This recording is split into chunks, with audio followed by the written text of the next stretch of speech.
If you're an industrial manufacturer and you still think of your website as being a project that you do every 7 years, you're probably missing key insights that are honestly probably pissing your prospects off when they come to try to, and your customers when they try to do business with you. In this episode, I'm talking with Joe Jerome, who has built many websites for industrial manufacturers and understands from a financial perspective how you build it to make it have a return, not just so it's a fancy art project. So listen in, and I think you're going to get some important insights that are going to change the way you think about what your website does and how it needs to work. You have to focus on your visitors, and they're not just buyers. It's a wide audience. And understand how that 13th man on the field, your website, is there to interface when you're not able to do it. Don't think about what you want to say. Always think of what could be most helpful to the customer. The Industrial Growth Institute podcast connects you with the big thinkers, makers, and subject matter experts across all aspects of an integrated B2B industrial revenue growth function. From strategy, board oversight, and transactions through all the phases of manufacturing marketing, the complexities of industrial sales, and the nuances of marketing and sales technology and customer experience, I speak with guests who bring insights, innovative perspectives, best practices, and twists on traditional approaches. Each episode explores high-level thinking and in-the-weeds actionable tactics. If you enjoy these discussions, then please help me out by liking and sharing the podcast, and especially by leaving a comment and giving a review. So with no further ado, let's jump into this episode. Thanks for tuning in to the Industrial Growth Institute podcast. I'm Ed Marsh, your host, and every week we dive into one of what's literally hundreds of aspects of revenue growth for industrial manufacturers across the board, from board governance through strategy and marketing and sales, customer success, and more. And today I'm joined by Joe Jerome, who I've known for years as a great website resource. And we're going to talk about your website from a lot of different angles, what it used to do, what it needs to do, how it does it best, the common mistakes people make. We're going to tear all that stuff apart.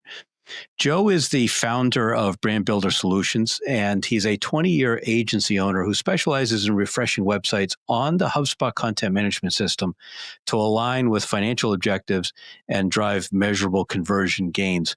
So a little bit of corporate speak there, but I think he brings a real perspective into, a website is not just some artistic project. It's got to be a business project. Since 2011, he's helped HubSpot partners and enterprise teams transform underperforming websites into decision stage assets that shorten sales cycles, increase qualified leads, and directly impact revenue.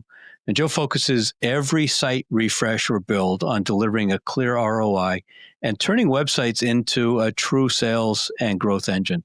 So we're going to talk strategy, tactics, granular design issues, and more. And Joe, thanks for joining me. We're recording this on a Friday afternoon. You could be on one of Delaware's beautiful beaches, but you're here visiting with me in the Industrial Growth Institute podcast audience. So thank you. Oh, now my head's going to be thinking about the beach now. Thanks for having me on, Ed. We've known each other for a long time, as you said, and I remember when you were first getting this podcast started. So it seems like it's a tremendous success. It's still going, well into the 70s in episodes, and I'm really happy to be here. Well, thank you. All right, let's start with a question that may seem, the answer may seem intuitive or obvious, but I'm not sure it is. Who is the user of a typical B2B website? The end user in terms of the visitor or the actual person making the site? The visitor. The visitor. Well, the end user could be a variety of people. It's usually people who are searching for your service or product, looking to be informed about their buying decision. They want to know what's involved with the product, what it's like to use it, what other people have said, how to buy it, who to contact when you buy it, and what do I need to do to buy it. Okay, so that's the prospect bucket. What about current customers? What about current employees? What about candidates for employment or vendors or members of the community or investors or partners or channel sales? All of the above. I mean, everybody, I don't know anybody that deals with a business in any capacity at all, in every way, shape, or form, that isn't going on the website for something, looking for it to help them do something related to the business. So why do so many companies, particularly in the industrial manufacturing space, only think about it in the context of prospects, do you think? Well, that's where my mind goes first too. But when you're looking at the entire And being in the HubSpot world, right? That's where we're always thinking about driving new business. And to be honest, it makes sense because a lot of people are looking to the website to grow their business and looking for new deals and things like that. But they're not considering the website as like the 13th man on the field, right? Like that extra, it's what they say in football when you're playing against the Seahawks, it's that stadium that's making all the noise, Right. and it's maybe the most critical player on the field for that team. That's what your website is. It's not a person, but it's aiding every person in your company when no one in your company is available to take the call, when no one in your company is there to be able to hold someone's hand, walk them through, and show them where to go, what to do, and how to make a decision in all those matters, whether it's investors, employees, new hires, existing customers, your existing employees, you name it. Yeah, All those people every rely on company it. I talk to is struggling trying to hire great talent, particularly for a lot of manufacturing roles. And it just perplexes me why more of them don't really try to convey their culture and optimize their job postings and talk about the experience of working there and all that kind of stuff in order. I mean, not to mention their Glassdoor and some other online locations that are kind of extensions of their website. And so many of them just want to vomit up information about their products without addressing these other audiences. Yeah, and if you're addressing those other audiences on your site, you're still moving towards the goal of business growth, right? If you're hiring top talent and getting top talent to come on board, they're going to drive your business process. They're going to make better products. They're going to make better sales. They're going to have Sure. better customer relations, better employee relations. That's all going to do that. But actually, being an employer of choice and reflecting that on a website, they could still be thinking about what impact that has on their client, because I want to do business with a company that has great employees and great culture. Sure. A lot of the companies that I would love to buy from are really good at all those things. So you could kill two birds with one stone. But you got to look at how you define a prospect. Those are employment prospects, and you should be paying the same attention. Any goal you have, any business goal you have where the website's supporting it, you should probably follow a similar methodology Right. of representing yourself. So, in my experience, for a typical middle market industrial manufacturer, the site gets built according to the information and aesthetic preferences of the president of the company.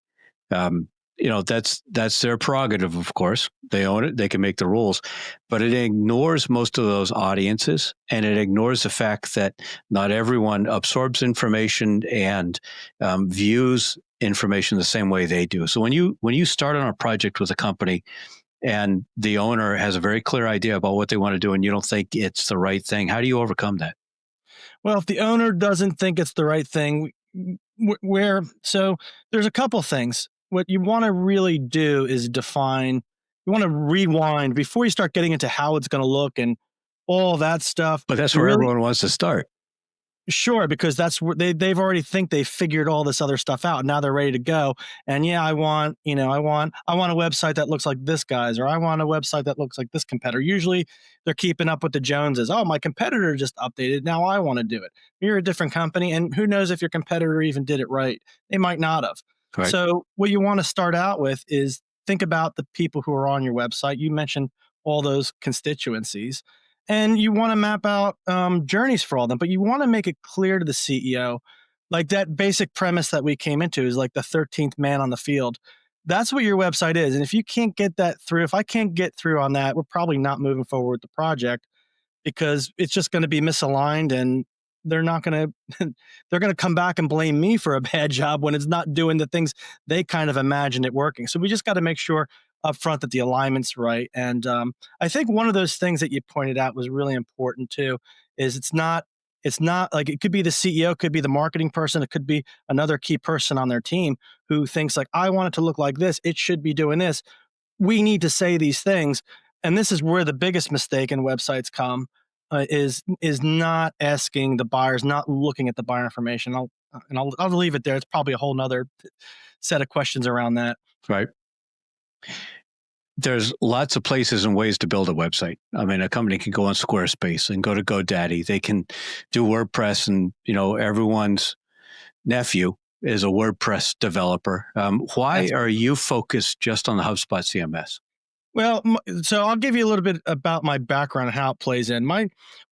My early career, I was head of marketing, and my background was always in database analysis. I had 3 jobs leading up to that, which were database analyst, marketing analyst, and senior financial analyst. So I'm kind of a numbers guy at my core, and and I'm a technical guy too.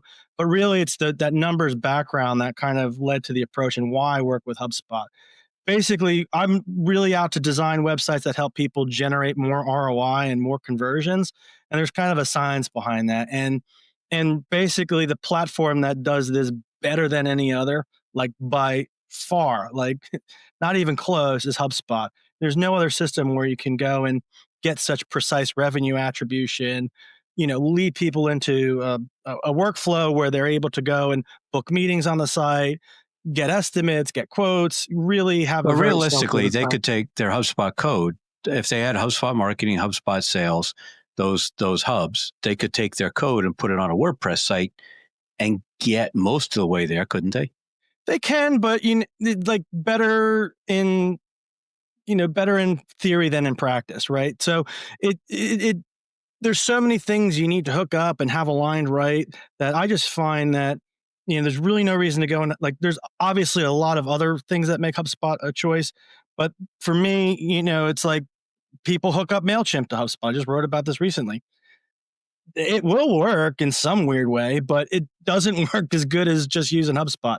Right. So I think the same thing applies to the website. But when you're drawing comparisons, we'll just take a couple and we'll take a Squarespace and a WordPress. We'll just pick them apart and say why HubSpot's better. Well, Squarespace is same kind of thing. It's hosted by a main company. You don't have to worry about server uptime, maintenance, things like that. You don't have to worry about a bunch of various plugins and things to maintain.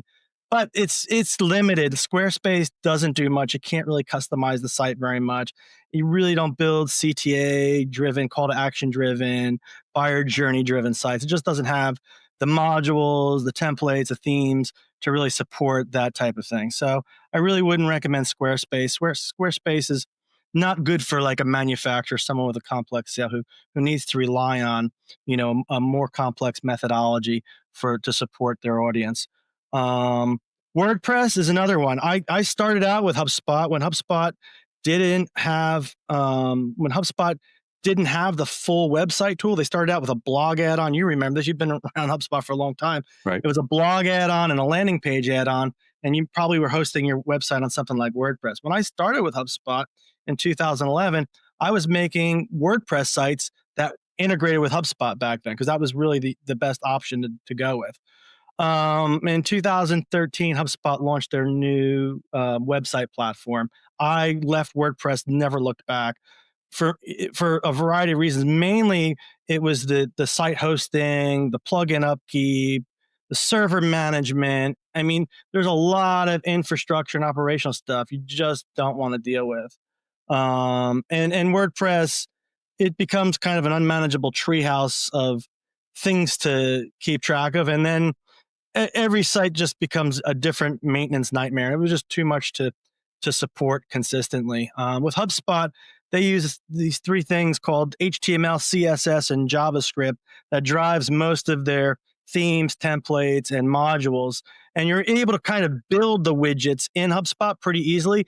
That would be the things you download from WordPress. It's really hard to build widgets and stuff like that in WordPress, so you can't really come up with custom use case things. HubSpot's great. I mean, you could use ChatGPT now and come up with your own module, even if you're pretty much a novice.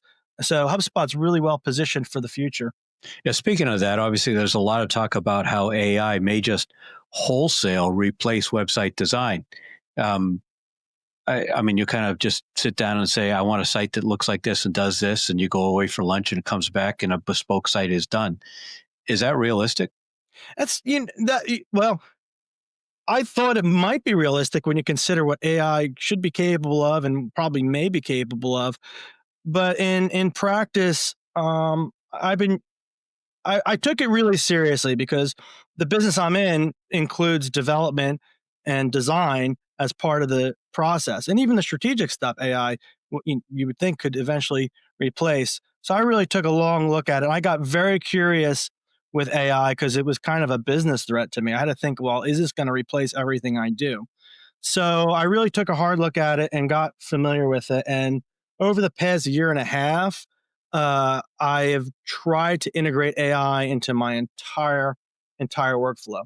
And I find it does some things really good, but it doesn't do a lot of things very well at all. It needs something called context. They always talk about the context window and setting context.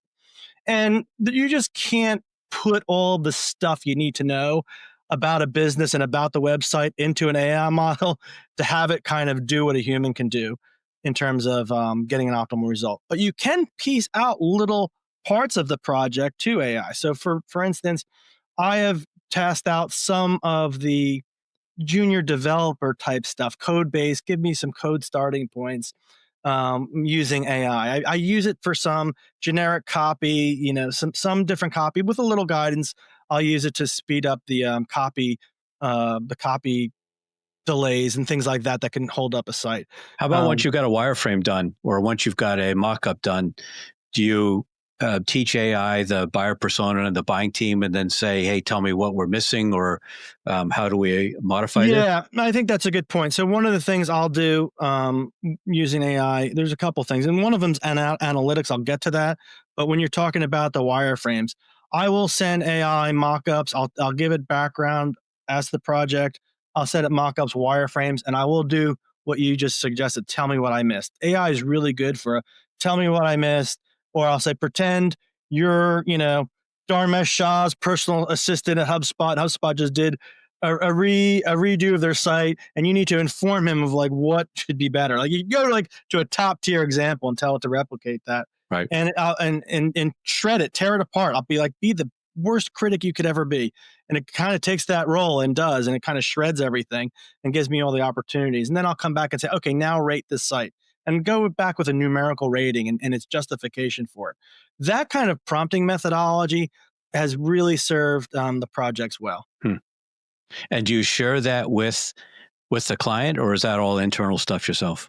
I don't really, I'll share it on a podcast like this, but I don't really talk about how the sausage is made too much. Got it. On the back end, because then, sometimes a little bit of knowledge is dangerous. You know what I mean? Then we'll do it. Right. I've spent a year and a half now developing these prompts a certain way. And I think if you're not doing it in a way that you already know works, it could lead you down the wrong path. Sure. All right, let's back up a little bit and talk about eras of website design. We kind of had a novelty stage in the late 90s. You think 1-800-Flowers, I think, was the first website I went to, not even to buy flowers, just to see, hey, what's a website? And then through the aughts, some industrial companies began to create, a 10-page brochure online. And then maybe in the mid-10s, some of them started to jump on the idea of broad Google search and content, and the website was a tool to get found and to convert leads. But now it's all different. Talk about kind of the most recent transition and whether that model still works and what a website needs to do today. Yeah, I just posted on this on LinkedIn. That post is blowing up. You've got a lot of attention around that. Yeah, I kind of just gave it a go. I'm like, let me just kind of write some stuff. It turned out a lot of people, you're right. I'm like, I guess I'm right. So a lot of people who know probably a lot more about a lot of things than me commented on it, kind of hitting the mark on at least ChatGPT and how the AI changes things. So while it's probably not going to replace your website anytime soon, but basically the thrust of the article was this, and this is kind of where we were in that inbound website era, probably around 2014 to 2023, basically, until ChatGPT came online. And this was about writing long-form content, top-of-funnel content on your blog. It wasn't talking about how, customer stories or how your product or service might be useful. It was more like general information about things that might not even totally relate to your product Right. prospect. And you would kind of write these thought leadership or knowledge-based posts around a topic that's somewhat related to your product, but without really mentioning your product, and then offer what's called top of the funnel content, an ebook or something like that, something downloadable or subscription to your newsletter. That would then go into what was called a nurturing cycle, which you would then send a series of emails and then see if there was interest down the funnel for middle of funnel and then bottom of funnel content or opportunities. So that has gone away. That was what basically the post was about. And Ed, you inspired the post. I remember you were saying this 5 months ago to people, at least, maybe longer, correct me if I'm wrong, was, hey, stop doing it this way. It's done. SEO, the traditional SEO is gone. And it is. So the thrust of the post was about traditional SEO going away, this old HubSpot design methodology kind of going away. And what you need to do on your website now is speak to those audiences who are visiting more middle and bottom of funnel. So basically more decision stage type of content, more related around the product and the customer stories and the endorsements, all those things that might happen behind the scenes on sales conversations and in company discussions, putting that up front and center on your website. So it does feed the Chat GPT. So when you're doing that top of funnel knowledge on Chat GPT, it's not going to go, yeah, like here are 10 great ways to make a good pasta sauce. It's, Chat GPT is not going to, if you're asking about pasta sauce, it's going to just answer. It's not going to send it to your blog. However, if you're going in there asking, hey, where do I get good pasta sauce? It's going to say, oh, well, these 5 places are places you can order it from. Okay, that's where the handoff happens from ChatGPT to your website. And that's where you need to be not only feeding ChatGPT that you are a good pasta sauce and it's easy to buy from you, but you need to go and tell Chat, you need to have your website ready to handle that incoming traffic too. It can't be top of funnel oriented anymore, ebook oriented, like top of funnel ebooks. You want to bring people into that, being very assistive on the sales side. Yeah, so a lot of times I'll work with a client that appears to have impressive, website keyword rankings and traffic and that kind of thing. And you dig into it and you find that 30 to 50% of the traffic, in many cases for industrial manufacturers, 30 to 50% of the traffic is coming from India. And further, that a lot of the key terms that they rank for are terms that are, some high school kid doing research for a project that will never, ever, ever bring them a visitor that is a remotely qualified customer. Yeah, so you're touching on something that is really important to know. And I think it goes back to what really something that I see on the website project side. It kind of ties back into how, when you talked about when you're talking to the CEO and whatnot earlier in the podcast, and how the priorities could get misaligned. But the one thing that's usually missing from website projects, which shouldn't be missing from it, is the financial side. Like, what is this website supposed to do and how do we measure it? So when one of the things that comes into the equation is, how are people finding us? And when you're looking at how people are finding you would use a tool like SEMrush or something like that, for at least for what's called organic traffic, to you can see complete intelligence on that using this tool. And things like Google Search Console is another one where you could see the terms and the amount of visits that you get off of terms. And like you said, there's a lot of junk terms that aren't doing anything. I've seen some websites like, oh, we're doing great because we have a great organic traffic. And HubSpot. Yeah, 20,000 visits. Well, guess what? 300 of them are meaningful. Yeah, we're not converting. Yeah, you don't really have meaningful conversion. Maybe you were an industrial manufacturing equipment supplier who does serial big bag loader stuff or whatever. You know these things more than I do, but you might have talked about Lucky Charms, and like people are just looking up Lucky Charms. They're not looking to buy your big bag loader, for serial manufacturing. They're not there. So you could have a bunch of irrelevant traffic. It happens all the time. So this creates a challenge because many companies, many marketers have kind of staked the value of their role on the fact that the website is the primary marketing tool across the entire buying journey. Sure, there's trade shows, there may be a couple other things, but the website has been for that entire buying journey from top of the funnel, pre-awareness, right through, customer experience.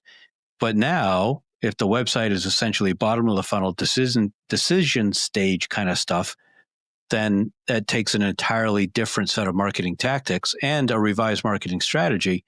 I mean, Rand Fishkin has talked about how he thinks that PR could well become the most important tool in the pre-awareness, kind of brand awareness sort of a situation. Marcus Sheridan and his Endless Customers talks about the importance of content, but not just kind of this typical optimized content on your website, but content podcasts and video and having a robust YouTube channel, all those things for the top of the funnel.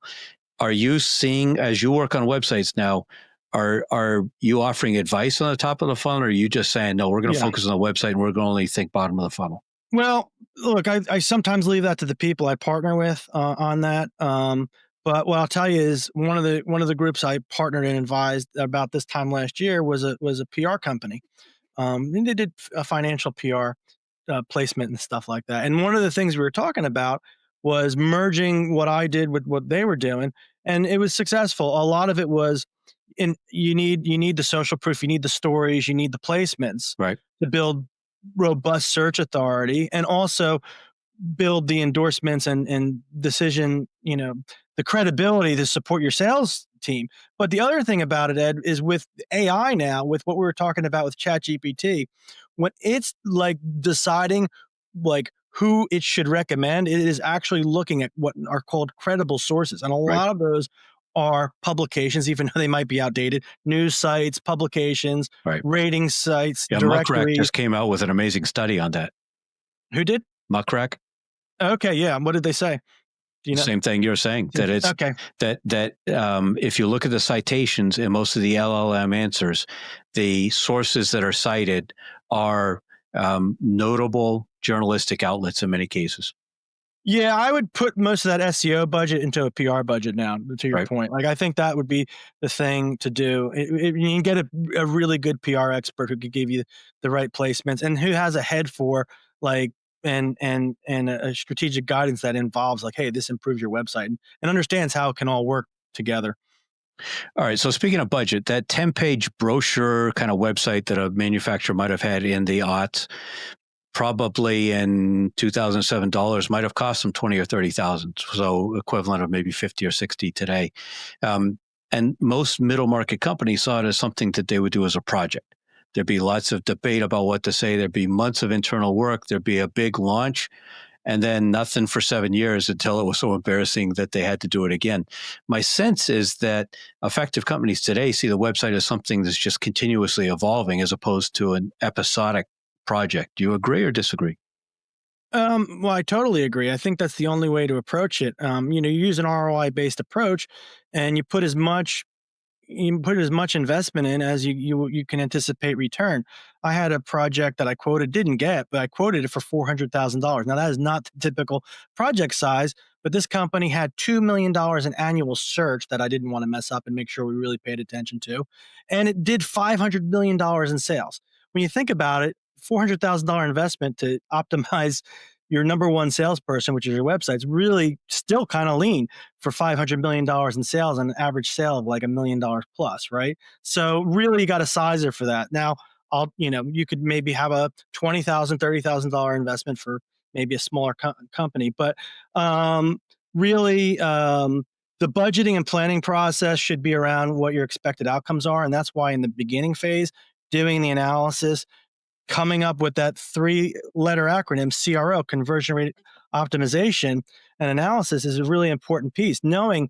Getting kind of a baseline for how your site's converting. And a lot of times people don't have their phone number trackable on the site. They don't clear out junk kind of leads from the mix. So they really don't have a good baseline of like, here, of this many visits, I'm expected to close X percent of the deals. Right. Typically websites, when I start dealing with them, generally there's like a 0.5% of attribution that they might have currently. And if we go to 1% from 0.5% of that website traffic to coming up with a viable conversion, you just doubled the amount of productivity from your website. Now, that might not happen on your first refresh.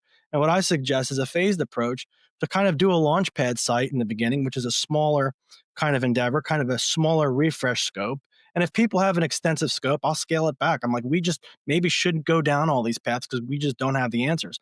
Let's fix the things we have answers for now and take those things on later. And yes, it's an ongoing process. People who are doing it right are continuously modifying the site to the needs of the buyers. So maybe a quarterly development budget that's essentially expensable as opposed to a periodic capital project. Yeah, you nailed it. It's like you have that initial refresh, getting kind of the things that need to be taken care of on the Launchpad site. And then as you're going through that process, other things come up, other things become testable, other insights are gained. And what you do is you kind of rank all those things that come up as your first standpoint and you prioritize them. And in those first priorities, you set like a Q1 goal Right. for like Q1 post launch. And you take care of those things and then you measure them and say, did we actually get the return on this? Yes. Some of those things you might want to double down on for Q2 and build out. And if they didn't work, maybe you're wrong about your assumptions. You kind of turn your barrels on some of those lower items in the list for Q2. And you kind of repeat that process. And you can go from 0.5% from the refresh to like a 1% to a 1.5 and start building it out that way. But with this continuous approach, it's not just incremental improvement. It could also be, you could say, okay, we're going to hold off on this set of features until Q3. And so you can do more substantive additions, right? Mm-hmm. Yeah, I think there's part of it too. You're proving that partnership too when you're Right. when you're first doing your matchmaking with your web provider of choice. You know, you want to make sure that, like, and this is what I say is like, we might jive, you might be thrilled, or you might say, hey, you weren't the best for me. Better figure that out on a phased, smaller project than get all in at six-figure project and decide, well, we should never have talked to begin with because you're not changing the way I need you to change, or maybe I'm just not your guy. That kind of leads me to an interesting challenge. In many cases, I've seen in that middle market company or lower middle market, the ownership can often be the biggest barrier. They're excited, they're willing to spend the money on it, they want to do it, but then they worry about making a mistake because they get this mindset that they got to get it right because it's 7 years again, and they want to basically mind screw and double check every detail. They're a holdup in terms of creating the content. They're a holdup in terms of approving the layouts. How do you work around that? Well, it's funny. My contracts, well, I'll tell you how it goes typically. When we set them up, we say there's one point of contact. You can get all the approvals you want in the back end, but there's one point of contact. We're not going to run the project through a bunch of people. We're going to have an owner for the project, and that person's going to run it from your end. But I'll tell you how it typically goes, and this is how I deal with it. I want the owner or the president or whoever is very high level to be involved in the website buying decision. I want them to understand the direction and why we're doing it. But what I tell my clients is, I want the buy-in, I want the approval, I want them to know what's going on, but then I want a handoff to people who are closer to the actual website and what it needs to do. So basically, the agreement is, hey, we want you to have your buy-in, we want you to review it, but really, everything works better when you kind of take a step back and go back to your high-level role. And it's just really not because it's really, we just want everyone to, it's for their sake, really. It's so they get the outcome. They're buying into outcomes and not into the minutia, right? So that's really where we want to be. And I think you touch upon a thing that's really important there. I've been doing this for a long time, especially with HubSpot. And there's a lot of people, a lot of agencies and a lot of people who take on projects and don't know how to say no to the client or don't know how to position things. And what will happen is they think it's just easier to become an order taker at that point. Like they go in with grand plans of how they're going to change this company.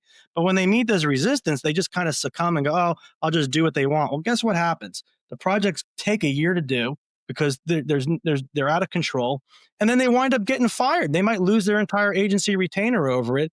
And it's not really their fault. It's their fault because they should have managed the process. Right. But basically, they became an order taker for the non-expert. They were hired as the expert and then wound up doing what the person who hired them for their subject matter expertise wanted. And it's a big problem. Along the lines of expertise, there's different philosophies. I mean, some websites look like crap, but they work well. I mean, like Craigslist, for instance. Yep. Others look elegant with really cool design features, but all it takes is 2 minutes and you're frustrated trying to use it and figure out where to go. Plus it pisses off Google and makes it harder for the LLMs. Yeah. And then there are some that get treated like a science project where there's lots of cool tech ideas and, we're going to try building all these features that don't necessarily work. If you look at most developers, they kind of come from one background or another. They're graphic designers or they're coders. And so they emphasize one perspective over others. I've always appreciated the way that you kind of blend them. How did you come to that point?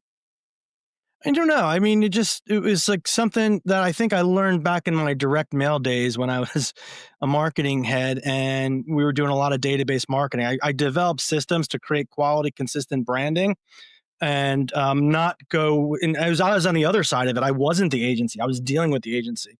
And the agency always came in with these elaborate creative plans and it cost a lot of money. So what we did was we just designed kind of like a brand guide and standard and template and kind of rearranged the pieces for the context of what was going on.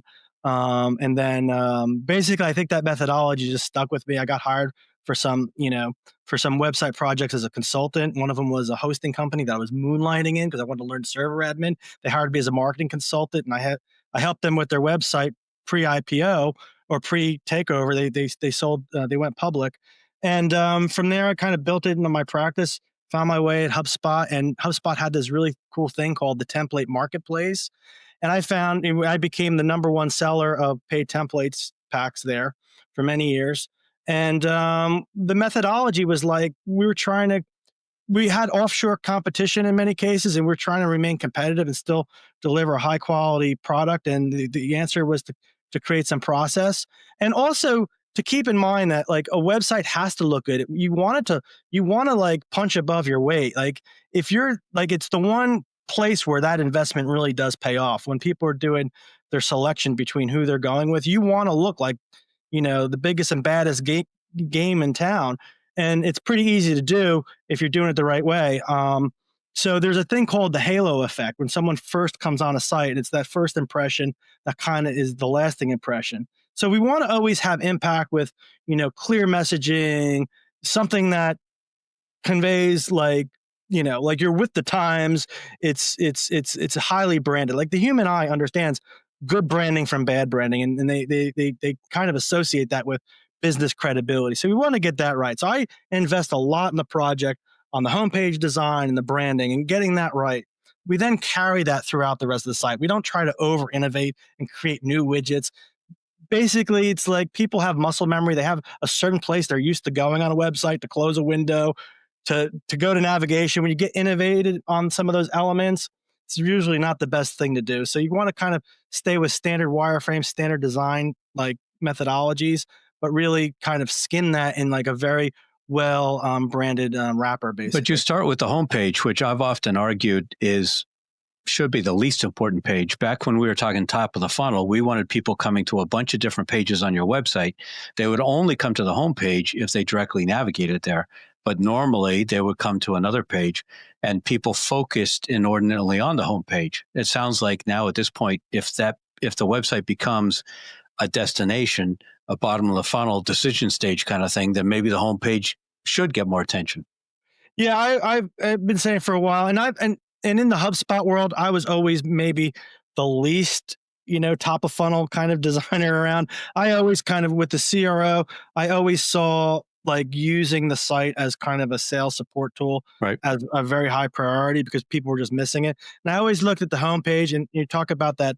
You talk about junk terms and things like that. There's always still a massive amount of branded search and middle of funnel search that was happening that I really wanted people to capitalize on. So a lot of it would land on the homepage or maybe some key pages, services, about us. That's usually where the action's happening, in that middle of funnel type stuff. So we really wanted to get that right because that was where the easiest opportunity was for some quick wins and quick fixes. Makes sense. And we looked at the homepage as being the traffic cop for the site. Basically, here's like, if you're lost, you come here and you're trying to find your way. So we make sure almost all the key areas on the site are somehow accessible in that homepage, and start the journey there. But behind, on the back end of the site, there's a ton of stuff that makes a big difference in the UX, in the rankings. There's page load speed. There's how heavy the JavaScript is. There's URL structures. There's the terms that pages are optimized around, and image size, and alt tags, and orphan pages, and even the very sophisticated details of the hosting, and more stuff like that. The crazy thing is that I would say many don't even realize when they're creating friction because that back-end stuff is wrong. They're just looking at how that homepage looks. How can a client who doesn't know what they don't know be confident that the person they're working with is actually addressing all these things well and knows about the detail themselves, as opposed to just, sounding expert but being ignorant? Well, I'll tell you, that's a good question, and I'm not sure I have the answer to how they're going to know before I talk to them. Because if anyone's listening to this podcast, there's things you can do. You can set up a free SEMrush account. You can look at like what your existing SEO or search authority is. Um, Basically, all those things you were talking about, like it seemed like it was search related, like load time, bad JavaScript, things like that. Um, that's going to show up in your SEO rankings. Typically, that's a good barometer for it. So if you have a tool like SEMrush, there's a free account. Look at your general search traffic. What a lot of people do on a site redesign is, and I found some people I've bid against or whatever prior people. If you look at like when they did the refresh before I came into the project, a lot of times I've seen SEO drop offs. I'm like, we don't want that to happen again.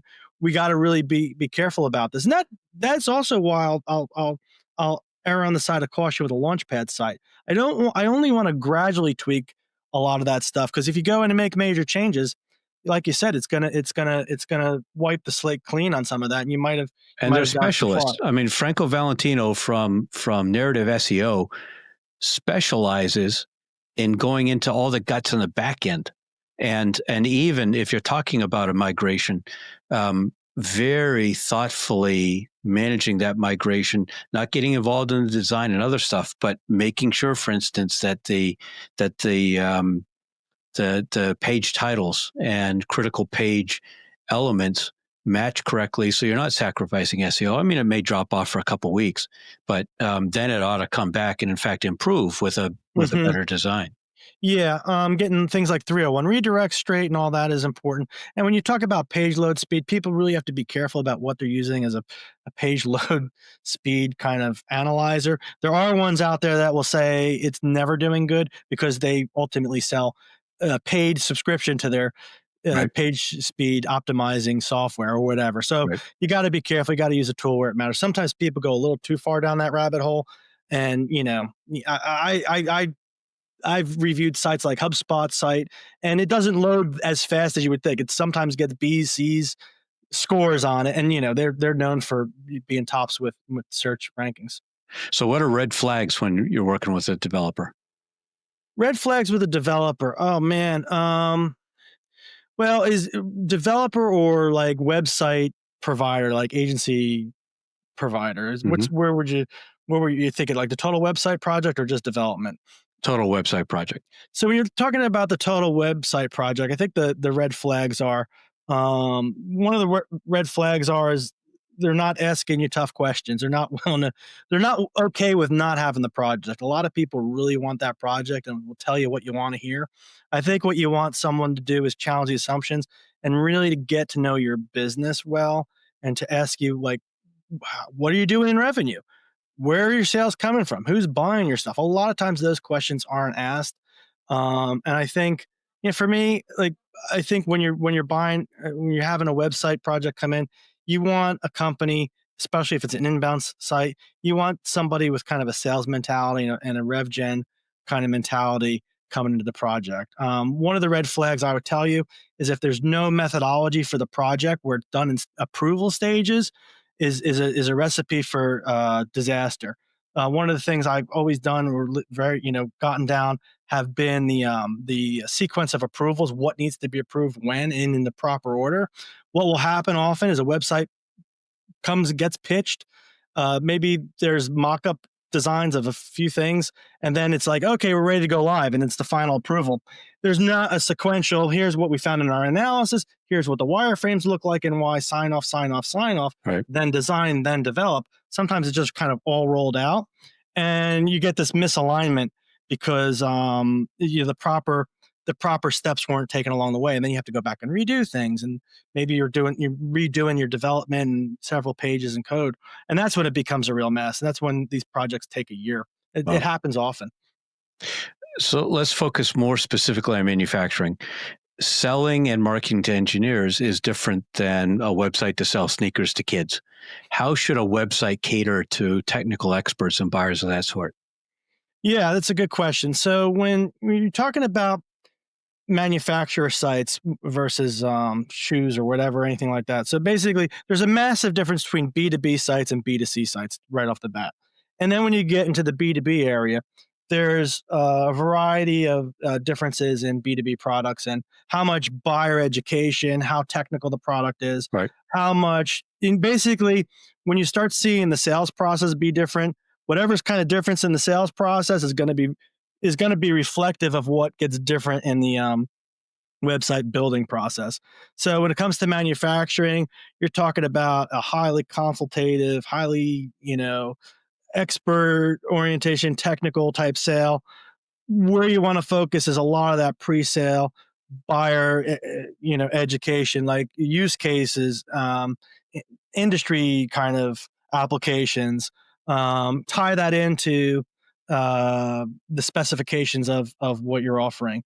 Tie that into your product. Tie that into how do you go about developing a quote? How do you go about getting an estimate? Having all those kind of answers developed ahead of time is really getting the tech specs down. Like you and I designed a site where we use a thing called HubDB.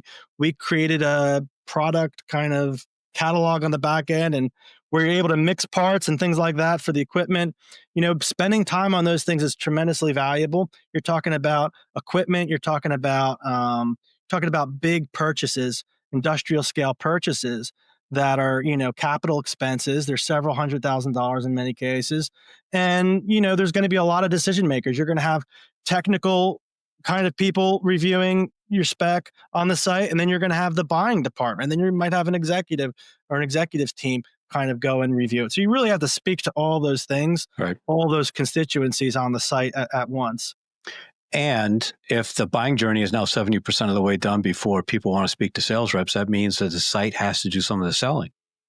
Yeah, the site has basically a lot of the stuff that's redundant, like in your sales presentation or in your demos and things like that. When you're educating your prospect, you want to have all that stuff on the site. So basically, what you might typically reserve for sales presentations or other other things down that way in terms of your sales process, you want to bring some of that stuff to the front on the website, because like you said, in these types of sales, there's a lot of self-directed sorting and buying happening behind the scenes, and they might be looking at competitors or equivalent solutions at the same time they're talking to you or going to be talking to you. So is a website a sales tool or a marketing tool? I think the marketing department's going to get involved. We talked about like the branding aspect, why it's important. And typically a lot of the things like SEO and paid search and a lot of the things the website kind of does supports marketing activities. But I would say it's like anything, you need sales and marketing alignment. If you're doing a website project and not talking to the salespeople and having it be sales led and like interviewing clients or interviewing the sales team, going through a demo of what the sales process is like, those are the things you really got to be doing on the design side to really make a site that's going to do its job. One important technology that I'm surprised it seems like many skip is to install software that records and observes behavior on a site. How far do people scroll? Where do they click? How do they navigate? How is that important? I'm glad you brought that in. I actually had that on my notes to cover before we started recording here. That is probably one of the best payoffs anyone can ever do. I think some of the software, it might be more money. At the time, I think it was $50 a month to install it. And you might not get every page on your site, but you could put it on maybe your top 20 pages. Right. So basically what you're talking about, Ed, are like heat mapping software, recording. And I don't think people know this when they're on a site. Like you can install a short script and everything you're doing on the site, your mouse movements, your clicks, all can be recorded on the back end. And there's a way that gets aggregated in what are called scroll maps, click maps, and hover maps. Those are three types of maps that are really helpful.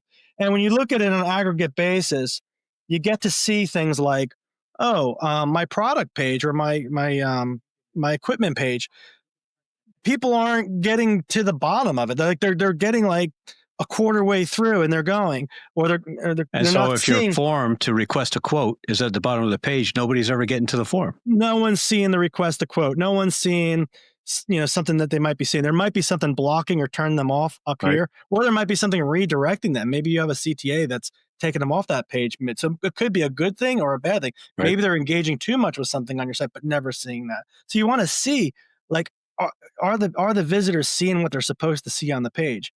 You also do things where there's like something called a hover map, where you can see where they're like when we're on at least the desktop site, we use our mouse to read. Right. So you'll see on a lot of sites there might not be anything clickable, but there's a section on each site that lights up hot where everyone's going off of it. That gives you a great signal for where you should build out your content and your CTAs.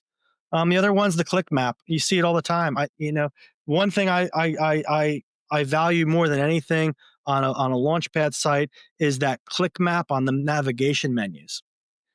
It is so common for people to have things that no one ever clicks on in the most valuable real estate of the site.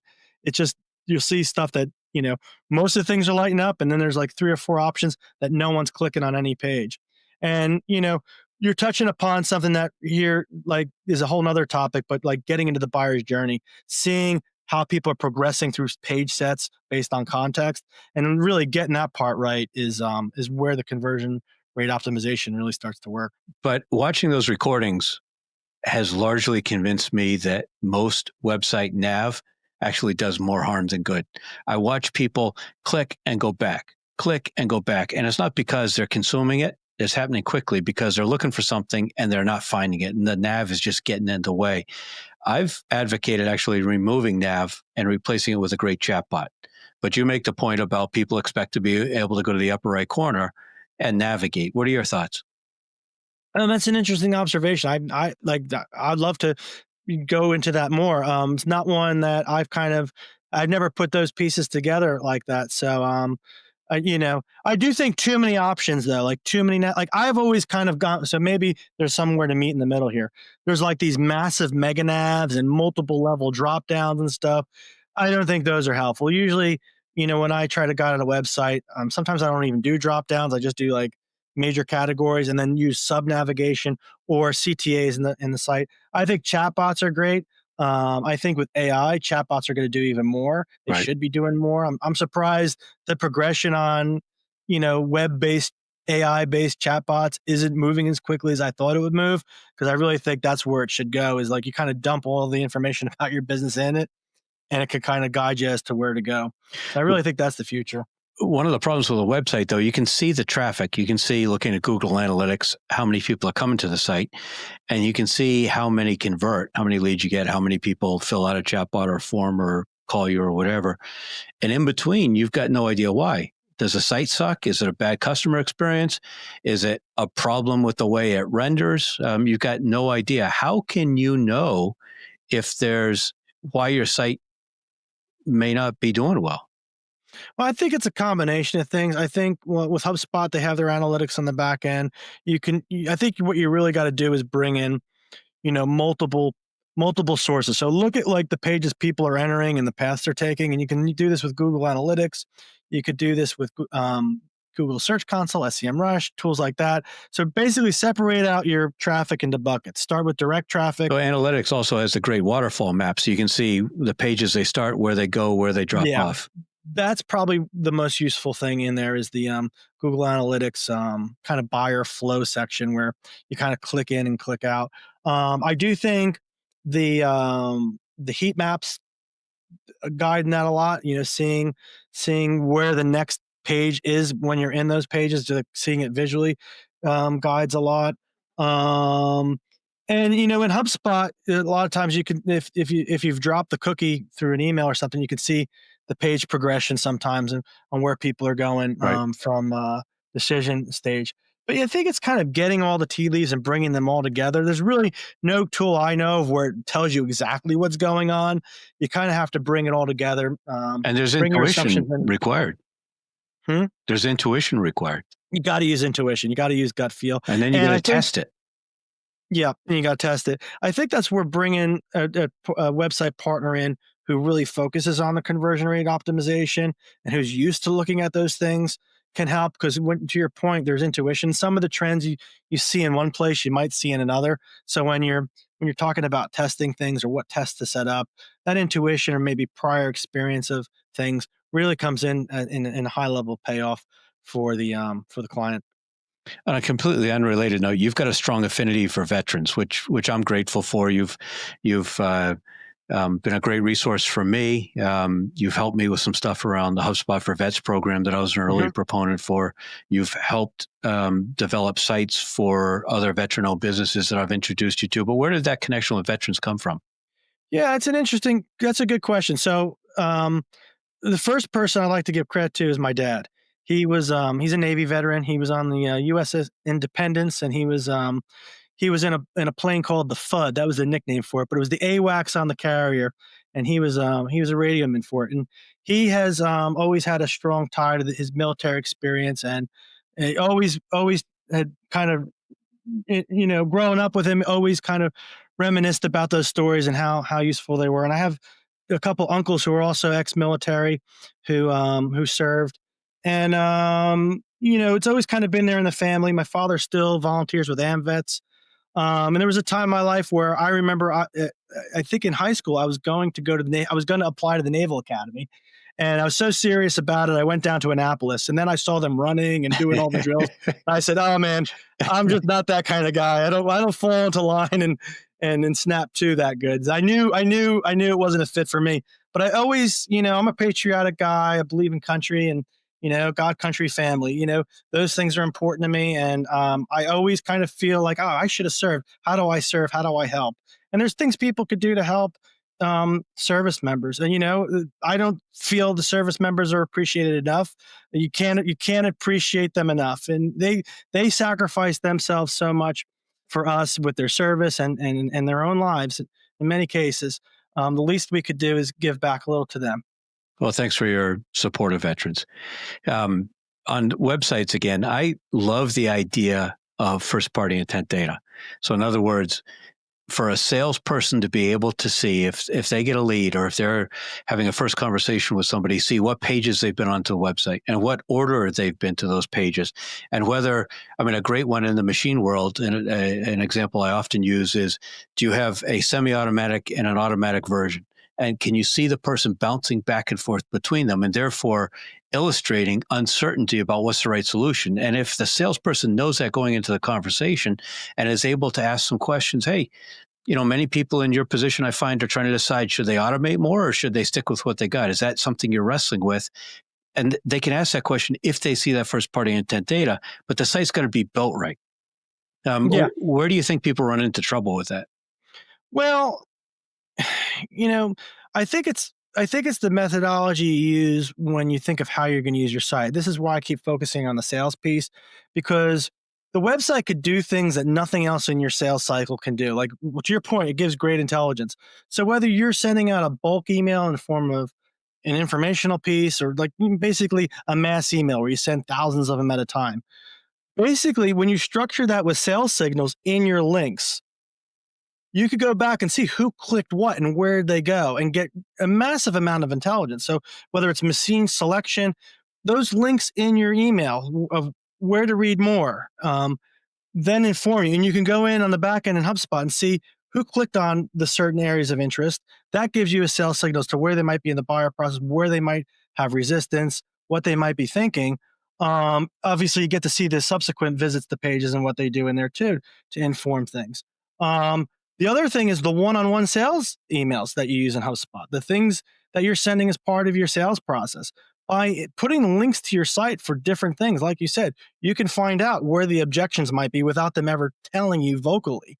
But they're telling you, and they're going to be more honest with what they tell you when they're doing it, linking things on sites. They might not be telling you they don't know, but you could see that they don't know by their behavior, or they might not be telling you that they have hesitation, but maybe you see that because they're all over a certain part of your page, like, trying to figure out if they should work with you or not. Yeah, or even have a page. Most common reasons we're not the right fit, or the biggest reasons people shouldn't do this. If they're spending a lot of time there, that's a big clue.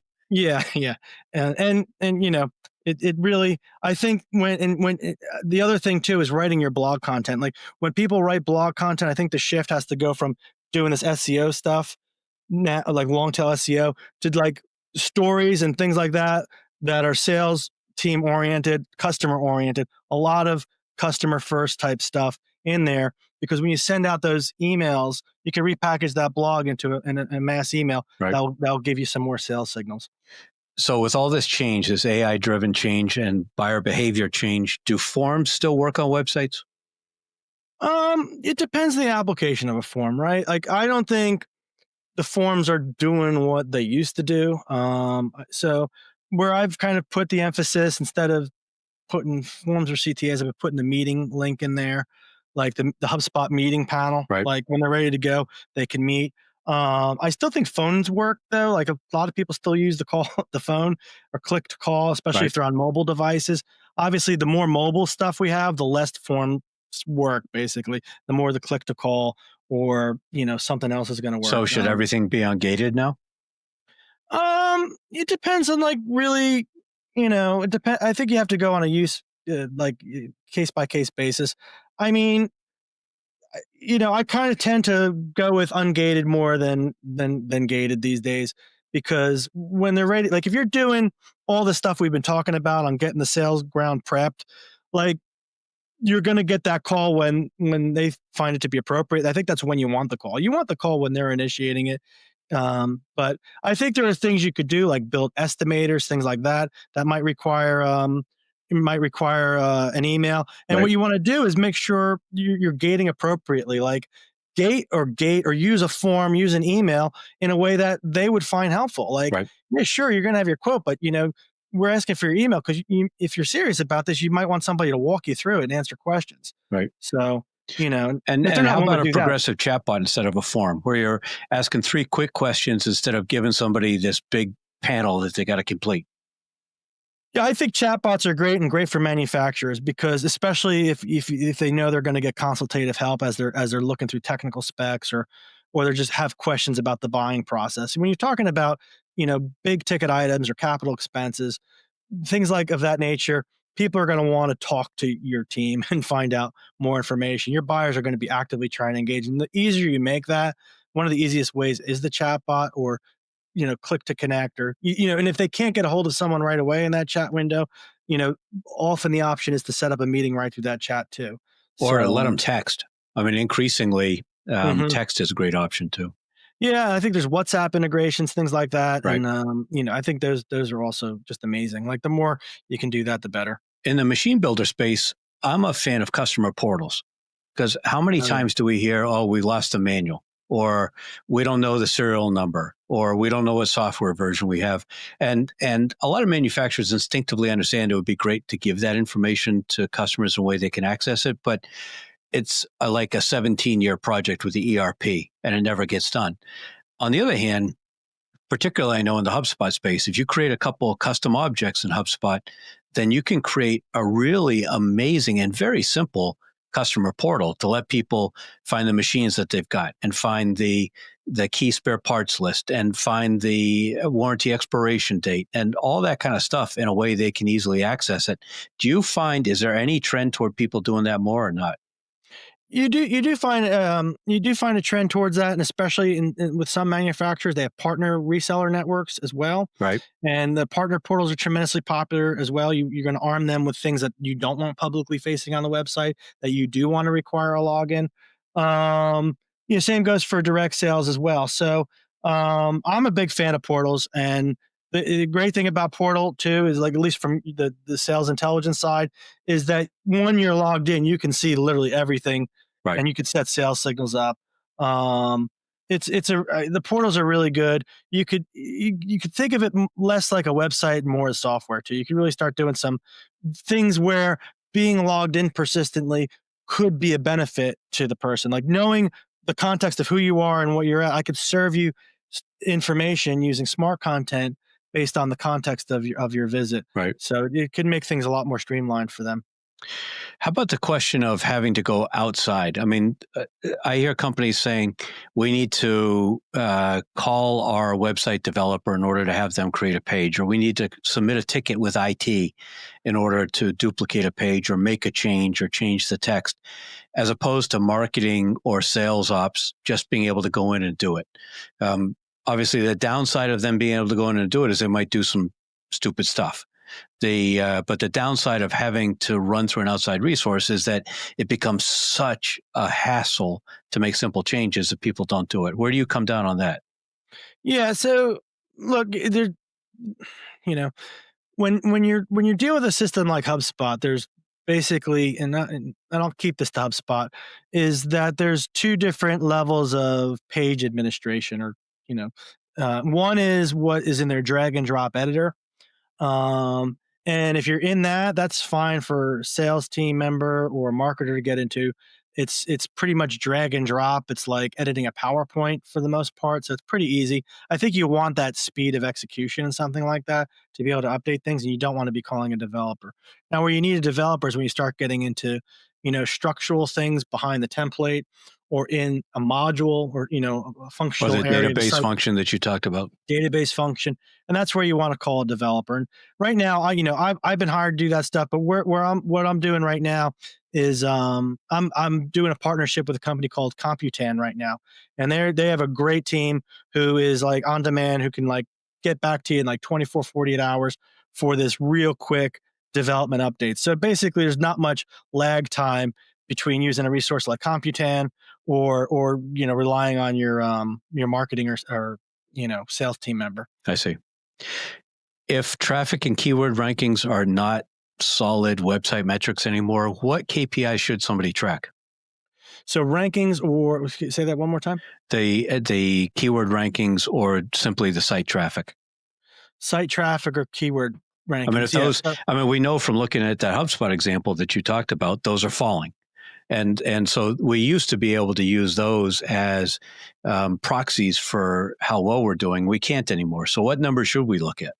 Right. So basically, your site should have lead magnets on them. Like basically that's what they call them, lead magnets. They're like points of conversion or points of interest. So when you're doing this quarterly analysis of, one of the things is like dissect the funnels and dissect the waterfalls and see how it's going. That's kind of hard to do. Sometimes it's easier to set up. Here's what should happen. Like you said, that premise, like these are the pages we know we need people to see. Like we need people to see our services pages. I was working with a partner today and I was like, man, your homepage gets like 1,000 views every month, but your services pages have like 10 this month. No one's getting your service pages. Why?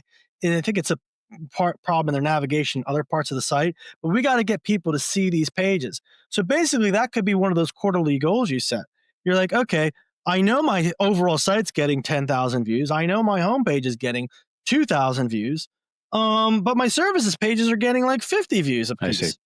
You set up the goal to have those pages get more and figure out like what needs to happen. So really driving those goals from the buyer's journey. Driving those goals from the buyer's journey, almost kind of in reverse of what we did in our analysis phase. Like, hey, these things are important. How do we get people to see these, naturally, but like maybe they're just not finding the entry points to them. We need people to see this type of information because we know it helps them. And how would somebody know when it's time to redo their website? It's probably always time to redo your website, because the problem with doing websites is people all too often set it and forget it. Right. But general rule of thumb, Ed, is like every 4 years, you want to come in and do a refresh, a redo of that Launchpad site, that initial site, and then come in and do some heavy lifting. Because if you're doing it right, even if you're doing it right, tracking all this stuff, you're going to find that it needs just a very comprehensive kind of like one of those team strategic retreats that everyone does every year, where they kind of get there, wipe away the company board and write new goals. Right. You want to do that with your website about once every 4 years. What's the best day of the week to launch a new website? Friday night. And I see all kinds of people sending out an email. We're so excited to show our new website. That irks me. I don't think anybody on your customer prospect list cares that you've got a new site. They may like the fact that it's easier for them to use, but it's so self-serving. Fine, send a press release, but sending an email to your list, I never understood that. Yeah, well, I actually let people know when I do a new site, because I make sites. But if you're not making websites, like the people I'm talking to probably care, because they're into the website business. But if you're not, they really don't care. Like, what you might want to do though in the manufacturing space, since the website is so supportive of sales, you might want to, in a helpful way, say, hey, we've changed some things on our website. here's what you might want to keep in mind. We don't want you to think you're in the wrong spot. So Right. there is a way of doing that where you can let them know ahead of time, and they might be a good marketing opportunity as well. That's a good point. That makes sense. Yeah. So, but as long as you're always trying to be helpful, you could do a lot of these things. All right. Speaking of helpful, this has been a great conversation, Joe. How do people who are interested in learning more about how you might be helpful to them, how do they get in touch with you? Yeah, I think the best way is via my website. I have meeting links and things like that. It's brandbuildersolutions.com. Also, I'm pretty active on LinkedIn, Joe Jerome on LinkedIn. I'm on LinkedIn several times a day as well. Yeah, I'll put the link to your website and to your LinkedIn profile in the show notes. So wrap us up. 3 minutes on what industrial manufacturers misunderstand about their websites and how they need to adapt them for business in the second half of the 2020s. Yeah, I think you in the opening you had it right. Is like, remember, like, you have to focus on your visitors, and they're not just buyers. It's a wide audience. So understand who your total audience is, and understand how that 13th man on the field, your website, is there to interface when you're not able to do it. And try to empower when you're doing anything. Don't think about what you want to say. Try to be customer focused, and you hear this all the time, but really try to always think of what could be most helpful to the customer. And if you get stuck, ask your customers. Like, always ask your customers questions in the process, because they're going to have probably more good ideas than you and your team could come up with in 20 hours. You're just always trying to make assumptions, and it's just better to go straight to the source. Sure. Makes sense. Perfect wrap up. Thank you so much for joining me today, Joe, and sharing your thoughts with the Industrial Growth Institute podcast audience. Yeah, thanks for having me, Ed. This has been great. And everyone listening and watching, you know what you need to do. Hit the bell, like, share, comment, and also, by all means, please subscribe and come back next week for another episode, please.